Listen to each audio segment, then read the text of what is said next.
जैसा कि आप जानती हैं कि राजस्थान के अंदर जो है तो चुनावी सीमाकरण अब लगातार बदलता हुआ नज़र आ रहा है। काउंटडाउन शुरू हो चुका है कि सत्ता बाकी रहेगी या सत्ता खत्म हो जाएगी। लेकिन उससे पहले कुछ चीज़ें ऐसी ज़रूर सामने निकल कर आई है जिसको लेकर घंटों बहस की जा सकती है। लेकिन उससे पहले मैं आपको बता दूं कि कुछ चीज़ों को ध्यान में रखना सख्त ज़रूरी है। एक बात यह है कि यहाँ पर अशोक गहलोत की सरकार थी और जो है तो उस वक्त जब शुरुआत से ही अगर बात देखी जाए तो सचिन पायलट हमेशा से ही रोड़ा बनते हुए नज़र आए हैं। लेकिन अब इन दिनों जो है तो कुछ ऐसी चीज़ें होते हुए नज़र आ रही हैं जो मौजूदा राजस्थान की सरकार है उसको कई घंटों तक के चैलेंज करते हुए नज़र आ रही है। दूसरी तरफ अगर हम बात करेंगे राजस्थान की मौजूदा कांग्रेस गवर्नमेंट की, वो बाकी रहेगी या फिर ख़त्म हो जाएंगी, उसके ऊपर अब असमंजस नज़र आ रहा है। सबसे पहले मैं आपको बता दूँ कि जब जब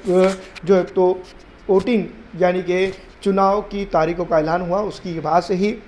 मध्य प्रदेश राजस्थान के अंदर कांग्रेस और तमाम तर नेताओं की तरफ से ये निकल कर सामने आया कि तारीखों का ऐलान को आगे बढ़ा दिया जाए ताकि जो तो सब कुछ उनके फेवर में हो सके। लेकिन जो चीज़ें हुई हैं वो आप तमाम ही जानते हैं। दूसरी तरफ अगर हम बात करें तो यहाँ पर सबसे इम्पॉर्टेंट बात यह है कि जो अशोक गहलोत और सचिन पायलट ग्रुप एक अरसे से जो तो आपसी खींचातान और आपसी भाईचारे को ख़त्म करता हुआ नज़र आ रहा था, अब वो एक साथ ज़रूर नज़र आ रहा है। लेकिन दूसरी तरफ ये बात भी कही जा रही है कि सचिन पायलट और अशोक गहलोत की स्टेबिलिटी को अनस्टेबल करने के लिए भारतीय जनता पार्टी लगातार जो है तो मेहनत करते हुए नज़र आ रही है। इन तमाम तर चीज़ों को अगर देखा जाए तो यही बात समझ में आ सकती है कि आने वाले दिनों के अंदर मध्य प्रदेश और राजस्थान की तरह जो तो एक मिसाल यहाँ पर भी कायम हो सकती है जो गिरती हुई सरकार समझी जा सकती है। आने वाले दिनों के अंदर जो है तो ये और भी स्पष्ट तरीके से साफ होगा कि वाकई में क्या कुछ दोनों के बीच में चल रहा है। वह अगर देखा जाए तो सचिन पायलट लगातार ये अब बयान देते हुए नज़र आ रहे हैं कि जो है तो ज़्यादा से ज़्यादा जो है तो सीटें लाई जाए और कांग्रेस गवर्नमेंट को यहाँ पर स्टेबल किया जाए यानी कि बनाया जाए। लेकिन दूसरी तरफ अगर हम बात करें तो यहाँ पर ये चीज़ें भी देखने को मिल रही हैं जिसके ऊपर ये बात कही जा सकती है कि सचिन पायलट ग्रुप और अशोक गहलोत ग्रुप ये दोनों ही एक दूसरे को इंटरनल तौर पर डैमेज करता हुआ नज़र आ रहा है। और जहाँ पर जो तो सचिन पायलट के फेवर के लोग दिखाई दे रहे हैं वहाँ पर जो तो भारतीय जनता पार्टी का इंटरनल तौर पर काम किया जा रहा है। इस तरह की जो तो खबरें मौसूल हो रही है। दूसरी तरफ अगर हम बात करें भारतीय जनता पार्टी तो लगातार यही चाहती हैं कि सचिन पायलट किसी भी तरह से जो तो भारतीय जनता पार्टी के खेमे में आ जाए या फिर भारतीय जनता पार्टी को चुनाव के बाद ही क्यों ना हो समर्थन दे दे। तो लेकिन सचिन पायलट की तरफ से अगर देखा जाए तो यहाँ पर उनके जो समर्थन के जो लोग हैं, जो नेतागण हैं, वो लगातार कांग्रेस पार्टी से नाराज़ चल रहे हैं क्योंकि आप जानती हैं कि अशोक गहलोत की तरफ से जो टिकट डिस्ट्रीब्यूशन हुआ है या फिर जो भी टिकट का बंटवारा हुआ है उसको लेकर जो तो सचिन पायलट के समर्थकों में जो तो एक असमंजस है। वो ये रहे हैं कि यहाँ पर ज़्यादा से ज़्यादा अशोक गहलोत के समर्थन वाले जो है तो नेताओं को खड़ा किया गया है। अगर ये बात सच है तो यहाँ पर यह बात समझी भी जा सकती है कि आने वाले दिनों के अंदर सचिन पायलट ग्रुप के जो बागी नेता हैं, जो इंटरनल तौर पर जो है तो सचिन पायलट को यहाँ पर मुख्यमंत्री देखना चाहते हैं, वो बड़ा उलटफेर यहाँ कर सकते हैं। दूसरी तरफ अगर हम बात करें यहाँ पर यानी कि राजस्थान के अंदर, तो राजस्थान के अंदर जो सबसे इम्पॉर्टेंट चीज़, जो इम्पॉर्टेंट वोटर जो तो राजस्थान के अंदर कांग्रेस का है वो है मुस्लिमों का, पिछड़ों का, जाटों का और आरक्षित समाज का। इनको प्रॉपर प्रतिनिधिमंडल में जगह नहीं मिली है और इनको प्रॉपर टिकट डिस्ट्रीब्यूशन नहीं हुआ है, जिसके चलते यहाँ पर ये लोग भी काफ़ी नाराज़ बताए जा रहे हैं मौजूदा जो तो टिकट बंटवारे को लेकर। लेकिन इन तमाम तर चीज़ों के बीच में कुछ चीज़ें ये भी निकल कर सामने आ रही है कि सचिन पायलट के ग्रुप को खास करके नज़रअंदाज कर दिया गया है ताकि वो ज़्यादा से ज़्यादा उनके प्रतिनिधि चुनकर ना आए और सचिन पायलट आने वाले दिनों के अंदर जब जो है तो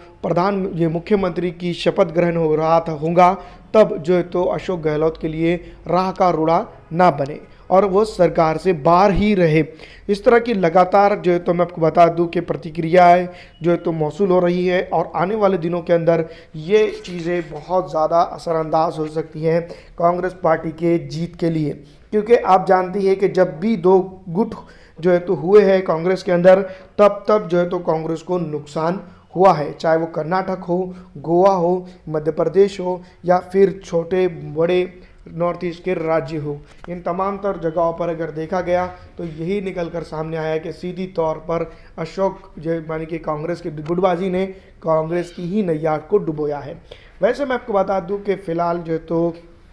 तमाम तर जो सर्वे आ रहे हैं, जो तमाम तर जो चीज़ें निकल कर आ रही हैं, वो कांग्रेस की फेवर में भी आ रही हैं और बहुत सारी जगहों पर कांग्रेस जहां पर मजबूत थी वहां पर कमज़ोर भी बताई जा रही हैं। कुल मिलाकर अगर इन 5 स्टेटों के अंदर देखा जाए, तेलंगाना हो, छत्तीसगढ़ हो या फिर राजस्थान हो और मध्य प्रदेश हो, इन तमाम तर जगहों पर दोस्तों मैं आपको बता दूं कि कांग्रेस को मजबूत स्थिति में मजबूत पकड़ बताई जा रही है और यहाँ तक के मीडिया, जो गोदी मीडिया है, वो कवरेज भी नहीं दे रहा है कांग्रेस के लोगों को या फिर कांग्रेस के नेताओं को। तो इस तरह से जो तो चीज़ें हो रही हैं, लेकिन ये लगातार फेरबदल जो तो कांग्रेस के जो वरिष्ठ नेता है राहुल गांधी के मेहनतों का नतीजा बताया जा रहा है और जो तो प्रोजेक्ट किया जा रहा है जिस तरह से लोकसभा चुनाव के लिए, वो काफ़ी महत्वपूर्ण है। और ये अगर हो जाता है, जिस तरह से जो चीज़ें हो रही है वो अगर कंटिन्यूसली मोशन में या कंटिन्यूसली जो तो ये होते रहती हैं, तो इसमें ये बात जो है तो जाहिर होती है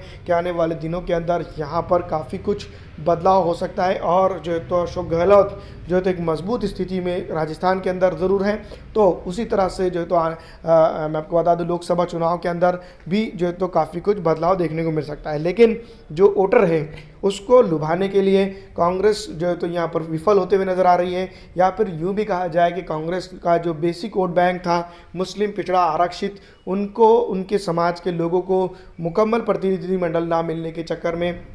के चलते दोस्तों यहाँ पर कांग्रेस से नाराज़गी ज़रूर दिखाई दे रही है। दूसरी तरफ अगर हम बात करें, जो लगातार भारतीय जनता पार्टी जो है तो बी टीम की बात करती है, भारतीय जनता पार्टी के लिए काम करने वाली पार्टी का नाम लेती है ऑल इंडिया मजलिस-ए-इत्तेहादुल मुस्लिमीन, वो राजस्थान के अंदर राह का रोड़ा बन सकती है। क्या आने वाले दिनों के अंदर जो है तो किंग मेकर की तो भूमिका भी वो निभा सकती है। लेकिन दोस्तों मैं आपको बता दूं कि भारतीय जनता पार्टी और कांग्रेस की अगर बात की जाए तो मैं आपको बता दूं दोनों के बीच में कड़ा मुकाबला यहाँ पर देखने को मिल रहा है। वही अगर बात करें हनुमान बिनीवाला की, तो हनुमान बिनीवाला भी काफ़ी कुछ मजबूत स्थिति में यहाँ पर ज़रूर है, लेकिन उनकी स्थिति कितनी मजबूत रहेंगी ये तो आने वाला वक्त ही बताएगा। फ़िलहाल मैं आपको बता दूं कि भारतीय जनता पार्टी के लिए जो तो